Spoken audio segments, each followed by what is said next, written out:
When was the first time that you lied? I'll tell you mine. The very, very, very, very first time that I've ever lied was before I was 10. Definitely under that. I don't remember exactly how old I was, but I was definitely under 10 years old. And I wanted this toy from the liquor store. Either that or it was some candy. I asked my parents if I could get it, and they said no. So what else was I supposed to do? Give up? No, sir. I decided to steal. And I decided to lie about that interaction. And that was one of the founding moments in my life of going on to become more and more of a liar. And not only did I lie to myself, but I also lied to my parents for validation. I lied to other people for validation. And what I'm getting at is that even though that was my personal experience of first time lying on my own accord, it wasn't just that which was the initial impact for me being of me lying to myself and incorporating that into my personality. It started even before that because unfortunately I came from a family that was unsafe for me during that time. And I learned that I need to lie in order to survive. And that right there was the pinnacle of my foundation, which led me to lie for myself, for my benefit, and for others. Because I felt unsafe, because you feel unsafe in being validated, I needed to lie in order to feel validation. So what I did growing up in school, and of course in my adult life, was become inauthentic to myself for others, for the benefit that it would bring me, and for the emotional assurance that it would also bring me. And not only does that keep you from friends, from creating and maintaining connections in relationships, but it also drives you away from yourself. You would then wake up one day thinking, who am I? Am I who I really say I am? Why is it that I can't lie about why isn't it that I can't tell the truth about anything anymore? Why is it that I don't believe the own words that I say to myself in my own company? And then that translates onto your relationships. It took, I would say, all my life mostly for me to stop being such a liar. I would lie about the most mundane things, and it was to protect myself. But that's because back when I was a child, I had to protect myself. I had to use lying to protect myself, to survive, and to make sure that I was thriving in the environment that I was pushed into. And that goes the same for you. If you have problems with lying, if you have problems with being honest with yourself and not double backing and trusting in the way that you are without double backing on yourself, well, that's probably because you, in some way, short or big, in the past, have had to lie to protect yourself, to survive, and to sustain yourself in the environments that you were in the company that you surrounded yourself with, whether that was your choice or someone else's.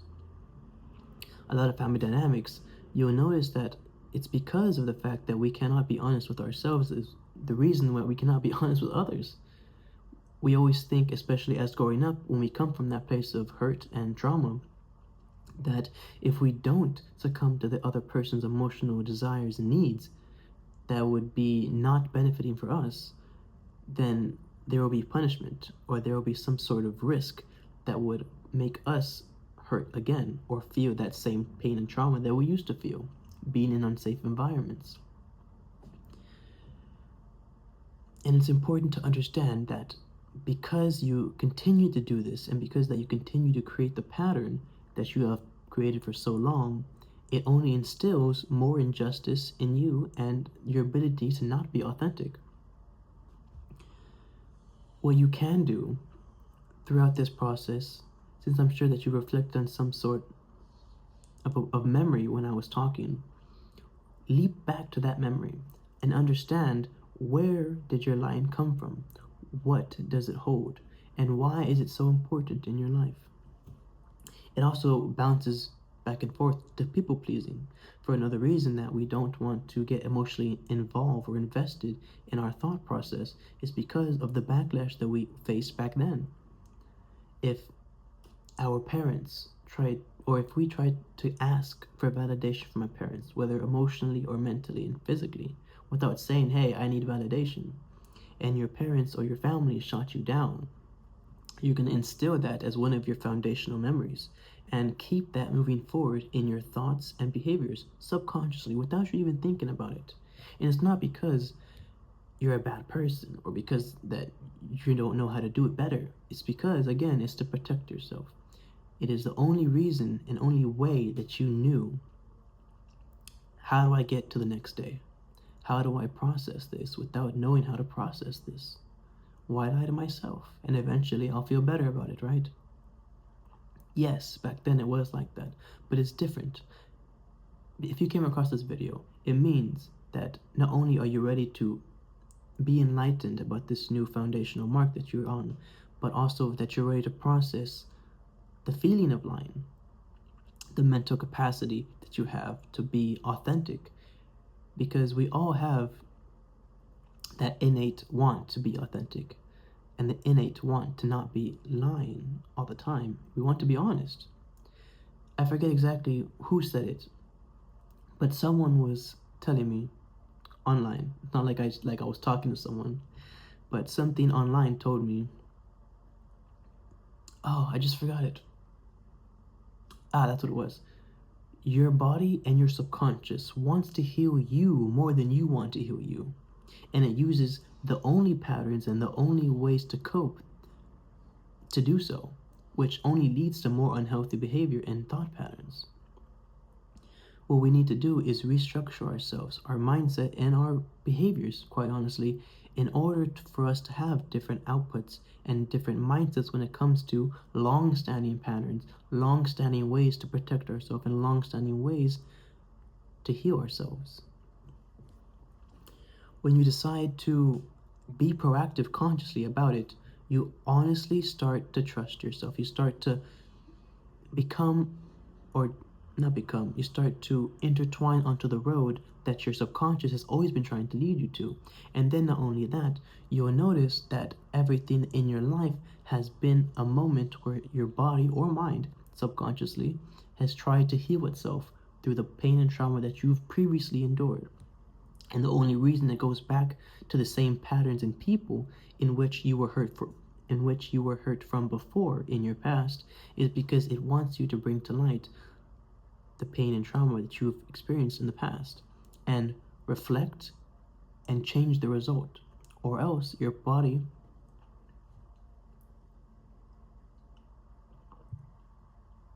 or else your subconscious will continue to tell you consciously, hey, this person reminds me of my father, the person who has abused me the most. Let's go talk to him. Let's make friends with him. And you know what? Let's get in a relationship with him, because that's the kind of person I want to be with.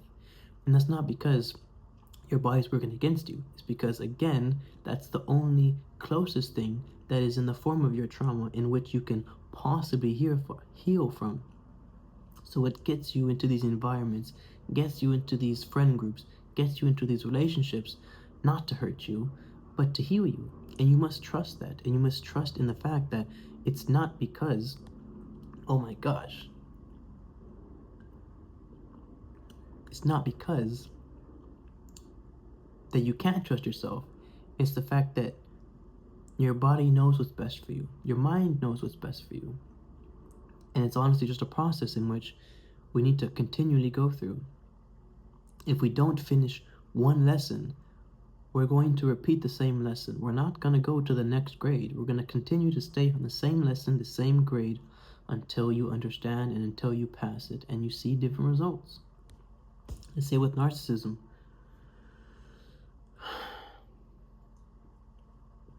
Let's say your family's full of narcissists. Well, what do you think is going to happen in the future? You're most likely going to get involved with narcissistic people or people with narcissistic traits and tendencies, and associate that with love and comfortability, because that's all that you knew back then was these people are narcissists. but these people are my family, and these people love me, and these people are nice to me, or the way they treat me is the only way that they show love. So I'm going to go look for that same validation and find love like that. When we decide to consciously find validation instead of subconsciously find validation, is when we start to become more healed. Because looking within is always better than looking without or externally. And the reason is that because no one's going to give you the validation that you actually seek, because the validation that you seek is from yourself. You only seek reassurance because you can't reassure yourself. And that's why you should be looking for validation and reassurance from yourself. And you can say, but hey, I can't do that right now. That's not even a possible thing. It's not even on my table. I don't even see that in the cards. Because you're looking into the past patterns and behaviors in which you have built up your thought patterns and the way you process things. You're not going to be able to see the way that I see things because I've worked through these things. If you were to work through the same obstacles in your life, you would have a different pattern, you would have a different process, you'd have a different mindset. And in suit, your behaviors and actions would be different. The way you approach problems, conflict, trauma, and pain. And that's all leading, it all relates, but it's all leading to the foundations of your pain and trauma. And mine, which was lying, was the foundation of why I couldn't be honest with myself. I had to lie to myself, and because of just me lying, I lied to myself about my thoughts. I lied to myself about the way I feel. In fact, I invalidated myself. If I was not happy, if I was angry, if I was sad, if I was anything other than happy, I would punish myself because of the fact that I wasn't what I'm supposed to be. But in fact, all of your feelings are what they're supposed to be. If you're angry, no matter if it's toxic or healed, or if it's explosive or quiet, the emotion itself, regardless of the action and behavior, is meant to be there. It's not meant to be shunned or provoked or shied away, hidden, or lied to. And me lying to myself caused me to go onto the path of distrust of self, which is why nothing ever worked out for me. And I urge you to look at your foundations and to look at your moments of when you lied or when you lied to yourself, even now, because I'm sure there are still moments that you do. From 18 to 20 years old, yes, 2 years, I had to proactively recite my lies to myself. I don't know if recite's the right word, but I guess you could say revoke. Let's say I'm in a friend setting and I just said, oh, or someone asked me a question and I lied. I would think about it and I was like, wait a minute, I just lied. Why? Why did I just lie when there's no need to lie? To look cool? To look better than what I already do? So in that moment of me thinking, wait a minute, I just lied, I also thought and battled myself in that same moment, thinking, well, I can't tell them I lied because then I look like a fool. I would look like someone who can't be trustworthy. And honestly, it's better to find trustworthiness in yourself than in others, because before anyone can trust you, you must trust yourself. So I told them in that moment, you know what, guys?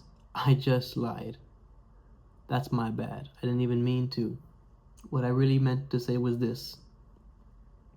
And those pivotal moments, they may not seem like a lot, and it might even be embarrassing, but those pivotal moments where I backtrack my lie by telling the truth and stop myself from doing so in the future, that allow me to be more honest and trustworthy of myself, to reduce the pain and patterns that I have previously been in, to allow me to create new patterns. And now, it still happens, but it's 90% drastically less. And I can definitely say without a fact that I trust myself. If you are on this similar path, I would love to hear your comments down below. Make sure to like if you do, subscribe if you want to see more of this content, and please take this to reflection. My name is Augustin, and this is just for clarity. Thank you so much for being here.